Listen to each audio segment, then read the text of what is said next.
एक बार फिर से आप सभी का स्वागत है हमारे YouTube चैनल पर। देखिए आज के इस वीडियो में बात करने वाला है क्लास 12 हिस्ट्री इंपॉर्टेंट क्वेश्चन की। आज हम लोग ऐसे प्रश्न को देखेंगे जो कि आपके परीक्षा में 5 नंबर में पूछ लिए जाते हैं। तो चलिए हम लोग ऐसे 3 प्रश्नों को देखते हैं जो कि आपके परीक्षा के दृष्टिकोण से बहुत ही महत्वपूर्ण है और ये पूछा जाता है। तो चलिए सबसे पहला जो आपका 5 नंबर में प्रश्न बनता है और ये पूछा जा रहा है कि नमक सत्याग्रह की पृष्ठभूमि एवं उसका उद्देश्य लिखें। तो उसका उद्देश्य का वर्णन करना है, ठीक है। तो देखिए सबसे पहले आप जब भी लिखिएगा आंसर, तो आप आंसर लिख के आप पॉइंट बाय पॉइंट लिखिएगा। तो इस प्रकार से पृष्ठभूमि बोला है तो मैं क्या क्या पृष्ठभूमि आप लिख दीजिएगा, उसके बाद उसका उत्तर लिखने का प्रयास कीजिएगा। तो चलिए क्या लिखिएगा, सबसे पहले पृष्ठभूमि देने के बाद गांधी जी और नेहरू, ठीक है, गांधी जी और पंडित जवाहरलाल नेहरू के नेतृत्व में भारतीय राष्ट्रीय कांग्रेस में सार्वजनिक रूप से 26 जनवरी 1930 को आज़ादी की घोषणा पूर्ण स्वराज जारी की थी। यानी कि देखिए जो 1930 में हम लोग इस सभी को पता है कि जो 1947 में जो हम लोग सबसे किए थे, ठीक है, आज़ादी मनाते हैं। तो देखिए इससे भी पहले हम लोग 26 जनवरी 1950 को हम लोग आज़ादी एक बार मना चुके थे रावी नदी के तट पर किनारे, ठीक है। तो ये जो पूर्ण स्वराज की मांग की थी, ठीक है। उसके बाद क्या किया कि नमक मार्च से दांडी 6 अप्रैल गांधी जी द्वारा अवैध नमक कानून के साथ निष्कर्ष निकाला गया था। उसके बाद क्या हुआ, जब कि हम लोग 1930 में एक बार आज़ादी की घोषणा की थी। उसके बाद जो नमक सत्याग्रह हुआ था आपका जाकर साबरमती आश्रम से लेकर आपका जो नमक तट पर नमक जो बनाया गया था वहाँ जाके 240 मील दूर जाके, और उस जो नमक कानून को है उसको उन्होंने भंग किया, ठीक है। फिर क्या किया, 1930 में ब्रिटिश नमक पर खिलाफ राष्ट्रवादी विरोध प्रदर्शन किया। यानी कि वही बताया जा रहा है कि नमक कर को उल्लंघन करने के बाद 1930 में एक राष्ट्रव्यापी विरोध प्रदर्शन किया, ठीक है, उस नमक के कर को हटाने के बाद। इस प्रकार आप पृष्ठभूमि लिखिएगा। उसके बाद इसका मेन उद्देश्य बताना है। तो देख लेते हैं उद्देश्य क्या है। तो उद्देश्य में इस प्रकार से लिखना है कि इसका मुख्य उद्देश्य अंग्रेजों द्वारा लागू नमक कर, ठीक है, यानी कि नमक कानून के विरुद्ध सविनय अवज्ञा को भंग करना था।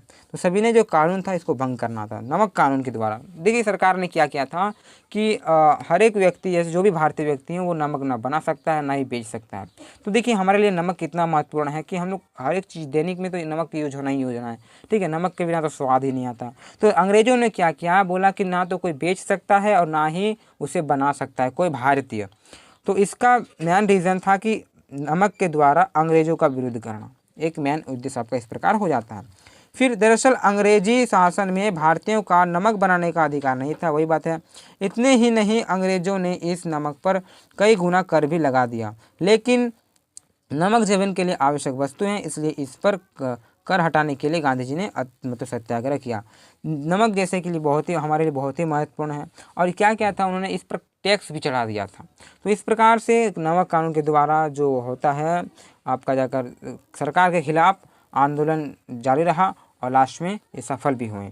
चलिए अब बात कर लेते हैं दूसरा 5वां प्रश्न की, जो कि वो बहुत ही महत्वपूर्ण है। और यहाँ पे पूछा जा रहा है कि भारत के विभाजन के प्रमुख कारणों का उल्लेख करें।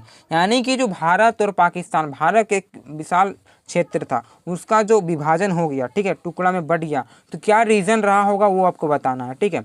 तो चलिए हम लोग एकदम समझने का प्रयास करेंगे क्या रीज़न रहा है जो कि भारत में जिसका विभाजन हुआ गया, ठीक है।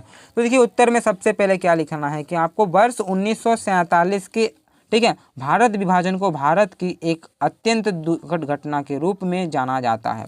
बहुत ही दुखद घटना है क्योंकि एक भी, जैसे कि हमारा इतना बड़ा राष्ट्र था अलग हो गया, बहुत ही दुखपूर्ण घटना रहा है।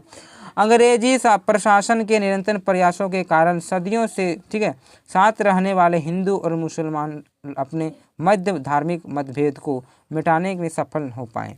देखिए भारत में कई प्रकार के धर्म रहते हैं और इसमें भी क्या किया गया था, उसमें फूट डालने का प्रयास किया गया था। आगे क्या लिखा हुआ है कि अंग्रेज और मुसलमानों ने, ठीक है, सहानुभूति प्रदान करने के लिए हिंदुओं और मुसलमानों में मतभेद करना प्रारंभ किया। देखिए क्या किया है अंग्रेजों ने, जो हिंदू मुसलमान हैं इसे भड़काने का काम करने लगा।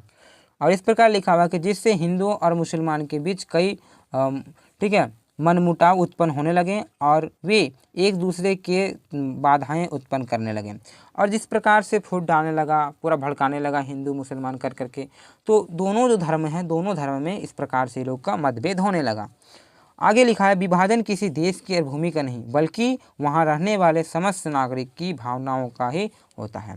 देखिए देश तो बंटवारा हुआ, तो देखिए देश बंटवारा, ये जो देश है इसका किसी भूमि का बंटवारा नहीं हुआ। कहने का मतलब कोई भूमि का नहीं, एक राष्ट्र का जो हुआ है, एक घर का बंटवारा हुआ है। और साथ ही साथ इसमें क्या हुआ है, वहाँ जो रहने वाला नागरिक है इसमें बंटवारा हुआ है। ठीक है, तो इस प्रकार से भारत का जो विभाजन हुआ, जो मेन रीज़न अगर बताया जा सकता है तो ये धर्म बना है। ठीक है, धर्म के खिलाफ भड़काने का काम किया है, फूट डालने का काम किया है, जिसके तहत ये भारत अलग हो गया। ठीक है, जिन्ना ने किया, मुस्लिम लीग की स्थापना किया था। ठीक है, और मुस्लिम लीग के बाद क्या कहा कि मुझे एक अलग राष्ट्र है जिसमें कि हम सारे मुसलमान एक अलग राष्ट्र में रहें, पाकिस्तान में। तो इस प्रकार से लोग हिंदू मुसलमान कर करके अपना ये राष्ट्र का घोष मतलब मांग किया था। तो चलिए, इस प्रकार से जो भी आपका प्रश्न रहा आपका उत्तर ये हो जाता है, आप लोग लिख लीजिएगा। देखिए, अच्छा लगता है तो वीडियो को आप लाइक कर दीजिए, अगर हमारे चैनल में न्यू है तो सब्सक्राइब कर लीजिए। देखिए, ये जो चैनल है ज़्यादातर तो हम लोग बनाते हैं क्लास 12 के लिए, क्लास 12 के लिए इंपॉर्टेंट चैनल है। तो देखिए, आप चैनल में जाके देख भी सकते हैं, क्लास 12 के लिए जितना भी महत्वपूर्ण प्रश्न है वो उसमें डाले हुए हैं, चैप्टर वाइज भी करवाए हैं। ठीक है, तो चलिए अगला पास कर लेते हैं नेक्स्ट क्वेश्चन की। और यहाँ पे प्रश्न पूछा जा रहा है कि भारतीय ग्रामीण समाज में उपनिवेशवाद का क्या प्रभाव पड़ा। ठीक है, तो देखिए जो उपनिवेशवाद का क्या प्रभाव पड़ा, बहुत ही महत्वपूर्ण प्रश्न है, वो आपको बताना है। देखिए, महत्वपूर्ण है, ईजी भी है, सबको लगता है कि हार्ड है, लेकिन हार्ड नहीं है। मैं आप सभी को यहाँ पे समझाने का प्रयास कर रहा हूँ, जैसे कि आपका माइंड में एक ही बार में डल जाए। ठीक है, चलिए आंसर क्या है कि भारत पर पश्चिमी उपनिवेशवाद की काफ़ी गहरा असर पड़ा। यहाँ असर, यहाँ प्रभाव के बारे में बताया गया ना, लिखना हमें।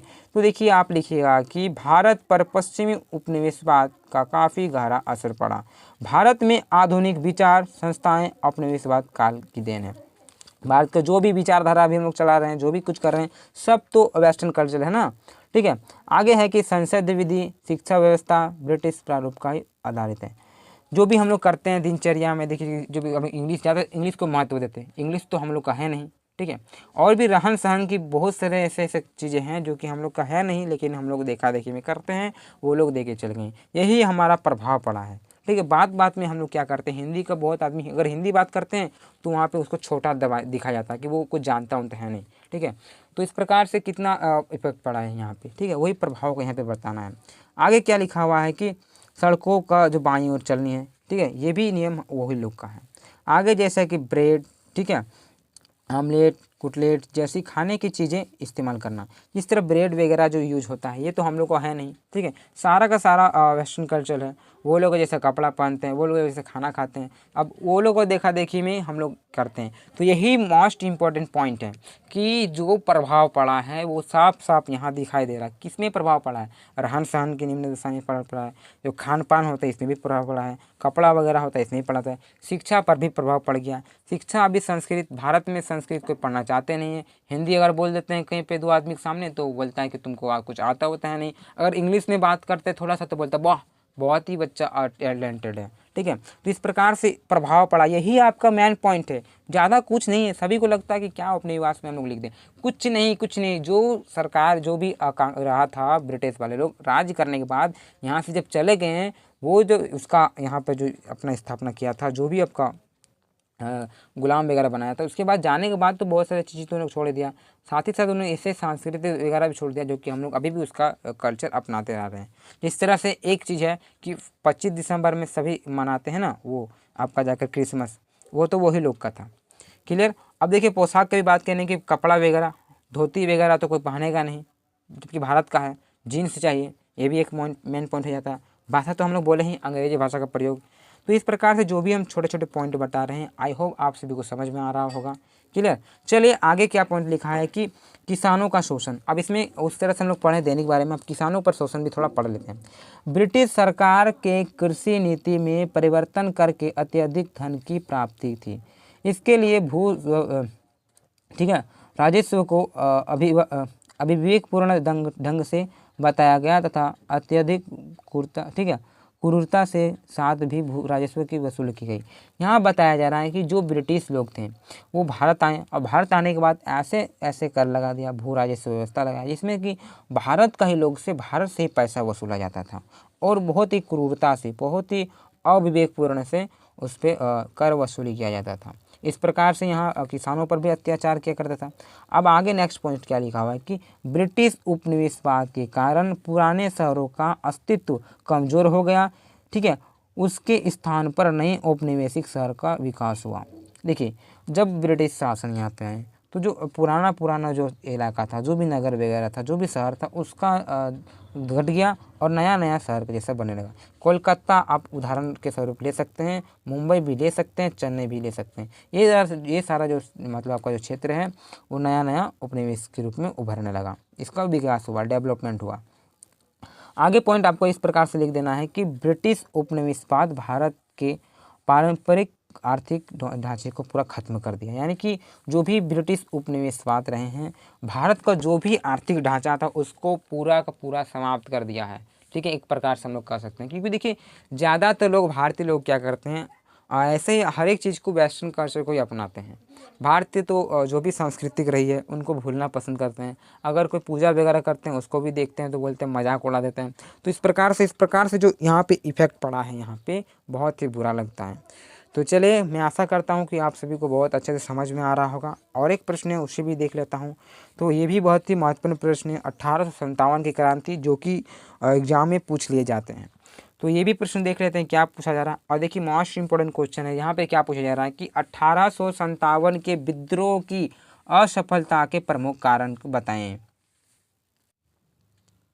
तो देखिए, असफलता का जो कारण थे वो आपको बताना है। तो सबसे पहले हम लोग बात कर लेते हैं योग्य नेतृत्व का अभाव। ये आपका मेन पॉइंट हो जाता है। क्या लिखना है कि विद्रोह की असफलता का प्रमुख कारण योग्य नेतृत्व का अभाव है। यानी कि जो नेतृत्व करता है उसका अभाव था। विद्रोही नेता एकजुट एवं संगठित होकर विद्रोह का नेतृत्व नहीं कर सकते थे। यानी कि सभी जगह सभी लोग एक जगह इकट्ठा होकर, ठीक है, एक गुट बनाकर, एक संगठित बनाकर वो लोग इस तरह से युद्ध नहीं कर पा रहे थे। ये एक आपका मेन रीज़न हो जाता है आपका असफल होने का। दूसरा फिर आप क्या लिख दीजिएगा कि विद्रोह प्रमुख नेता अपनी इच्छा अनुसार एवं अपने अपने राज्यों की रक्षा करने की व्यक्त रहे। तो देखिए, जो भी थे, विद्रोह का मेन रीज़न आपका सबका एक मतलब एक मकसद नहीं था। किसी का अपना राज्य को बचाना था, तो किसी का अपना देखना था, किसी को अपना अलग अलग मकसद था। सबका अपना अपना रीजन था, ठीक है, अपना अपना सब कर रहा था। ये एक आपका रीज़न हो जाता है। कहीं के राजा बोल रहे कि अपना राज्य को बचाएंगे, कोई अपने लिए लड़ रहा है, ठीक है। तो एक आपका मेन रीज़न हो जाता है जिस कारण से ये असफल रहता है। सबका एक पॉइंट नहीं है, कोई आपका कृषि से संबंधित है तो कोई अपना राजपाट से संबंधित है। तो इस प्रकार से आपका एक मत तो था नहीं किसी में। आगे क्या लिखा हुआ है कि विद्रोह का सीमांत जगह पर होना। और देखिए, विद्रोह के स्थैर्य एवं सीमित रूप से तो आगे क्या है कि विद्रोह का सीमांत जगह पर होना। देखिए, विद्रोह के स्थायी एवं सीमित स्वरूप ने यही इसकी असफलता का योगदान दिया। यानी कि जो भी आपका क्षेत्र रहा, एक सीमित क्षेत्र में, पूरे भारतवर्ष में कई छोटे छोटे शहर थे जिसमें कि वो तो भाग लिया नहीं, और कुछ कुछ शहरों ने ही खाली भाग लिया था।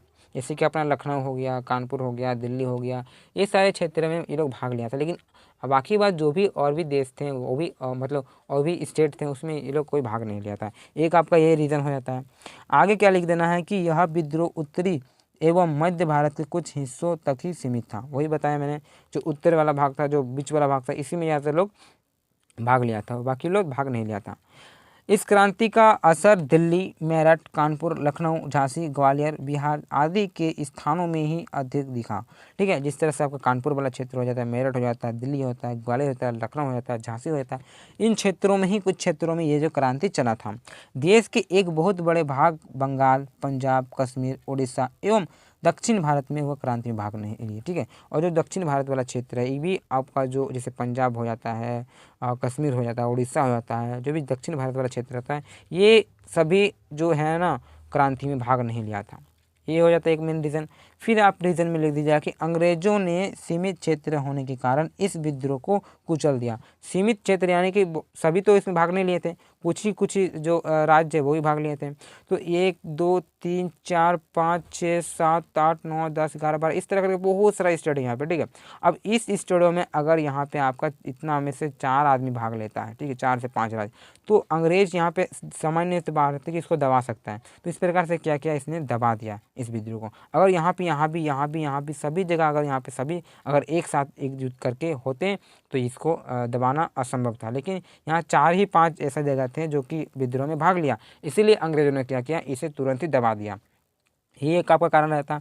फिर लिख दीजिएगा कि भारतीय राजा और सीमांत गद्दारी। बहुत सारे राजा का भी गद्दारी था जिन्होंने क्या किया, वो अंग्रेजों का साथ दिया। ठीक है, 1857 के विद्रोह में कई भारतीय राजाओं और सीमांतों ने अंग्रेजों का साथ दिया। वही बात बोला जा रहा है कि वो लोग क्या किया था, अंग्रेजों का साथ दे रहा था। यह सीमांत कंपनी के प्रति अधिकार मतलब बया देते, यानी कि या तो जो वो भी जो राजा वगैरह होते थे वो लोग का साथ नहीं देते थे और वो अपने अंग्रेज लोग का साथ देते थे। ठीक है, और क्या लिखना है आपका, 1857 के विद्रोह में बिना निश्चित किए हुए योजना बनी। और योजना तो ये लोग को कोई था ही नहीं, इस प्रकार से बोला जा सकता। तो योजना ये लोग का नहीं था कि कैसे क्या करना है कैसे नहीं करना था, बहुत ही कम ई में था। और दो चार प्रश्न देख लेते हैं क्या है, किस उद्देश्य का ठीक है, क्रांतिकारियों का कोई निश्चित उद्देश्य नहीं था, ये भी एक बताया मैंने कि कोई उद्देश्य निश्चित उद्देश्य नहीं था। ठीक है, किसी का अलग किसी का अलग, कोई तो अपना राज्य पाट बचाने में बिजी है, कोई अगर किसान है तो कृषि से संबंधित अपना अलग विचार है। ठीक है, और कोई सैनिक वगैरह है तो वो लोग अलग, वो लोग का रीज़न है, वो लोग का कारतूस वाला रीज़न है, सबका अपना अपना रीज़न है, वो उसके लिए पीछे है। सभी अगर अंग्रेज को हटाने के चक्कर में एक ही अगर निश्चित ले लेते हैं तो वो लोग का हो सके तो सफल हो जाते हैं। आगे यहाँ पे लिखा हुआ है कि विद्रोह में भाग लेने वाले लोग अलग अलग वर्ग से थे, यानी कि सभी अलग अलग वर्ग से, जो अपने स्वार्थ की पूर्ति हेतु शामिल हुए थे। अलग अलग, वही तब से मैं बता रहा हूँ, सभी अलग अलग थे और अपने अपने जो स्वार्थ हैं उसी के लिए कर रहे थे। कोई अपना राजपाट संभालने के लिए, कोई अलग के लिए, कोई अलग के लिए। तो इस प्रकार से जो भी आपका महत्वपूर्ण प्रश्न रहता है वो समाप्त होता है। आई होप आपको समझ में आ रहा होगा। ठीक है, इसी प्रकार से मैं और एक वीडियो लाऊंगा तो उसमें भी आपका 5 नंबर टाइप का रहेगा। जल्दी से जल्दी कमेंट करें क्योंकि आपका एग्ज़ाम बहुत ही नज़दीक है। साथ ही आप हमारे टेलीग्राम चैनल को भी ज्वाइन कर लें। ठीक है, उसमें मैं बहुत सारे वीडियो वहाँ देते रहता हूँ और वे जिस प्रकार समस्या है तो कमेंट अवश्य करें। तब तक के लिए धन्यवाद। अगर मेरे और भी वीडियो नहीं देखे हैं तो देख लें, फिर दूसरे वीडियो में मिलेंगे। जय हिंद, जय भारत।